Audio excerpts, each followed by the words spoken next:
asalaamaaleykum waa Himma kii nag mooy Abu Ubayda lii nag urgent la. Abu Ubayda dafa def benn déclaration léegi mooy porte parole armée bu biy wax ci turu Kataayibul Xassaam.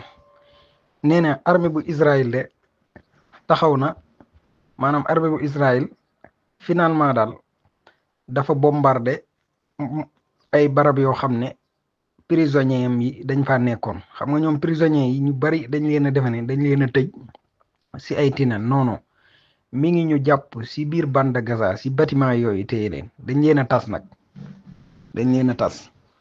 léegi nag fan yee amoon na ñu kuñ rayoon bañ wan leen ko ne leen kii ray ngeen ko seen bombardement yi. léegi nag tey dafa am fuñ bombardé waat foo xam ne Israël nee na kii nee na kii Abu Ubayda dafa bombardé barab boo xam ne yenn si prisonniers yi ñu jàppoon dañ fa nekk. ba pare mu bamtuwaat ko daal, bombardé waat ko ñaareelu yoon. li ko loolu nag moo waral prisonniers yooyu faatu nañ daal. waaw kon coow la tey mu bëriwaat fee lool, ndax fan yee bi Netanyahu sonnoon na lool bi mu bombardé fee si ay manifestation tëkk yuñ koy tëkk mooy njabootu waa prisonniers tey nag ñoom ñoo rey seeni prisonniers.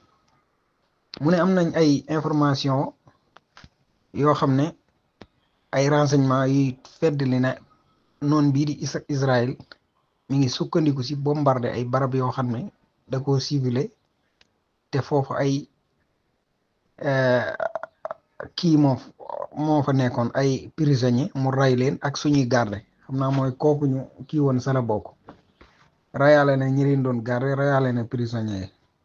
waaw nee na nag ñi nga xamee ne ñooy suñu résistance jéemoon nañoo sax si maanaam ramasser maanaam prisonniers yi yóbbu leen. waaw nee na nag comme ñoom seeni combattant yi nekk si kii biñ nga xam ne armée wu Israël bombardé na foofu, mooy béréb boobu nga xam ne prisonniers yi dañ fa nekkoon. nee na ñoom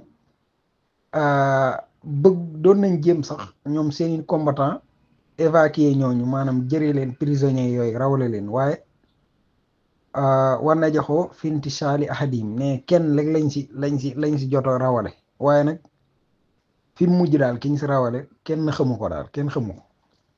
ñes des moom dañoo dee. nee na nag ñu ngi kii ñu ngi sarse maanaam ki nga xamee ne mooy woyu xare wi di Netanyahu, woyu guerre wi di Netanyahu, ñu ngi koy sarse lii nii am ak gouvernement am ak armée am. waaw responsabilité baal ñu ngi ko koy moo ko yanu daal, responsabilité bépp ci xew-xew bii ak fii seeni prisonniers. waaw nee na ba tey ñi nga xamee ne ñi ngi seen loxo sax di dund, mooy loolu moom daal mooy responsabilité bi daal, moo leen raylu ndax moo leen bombardé. ñun nag jéemoon nañ, nee na jéem see évacuer ñenn rawale leen, waaye kenn rek lañ si mujj rawale, mais kiñ si rawale xamuñu si moom dara fi mu ne nii. rayale na nag suñuy garde, ndax barab boobu dañ faa dencoon quelques prisonniers ñi jàppoon.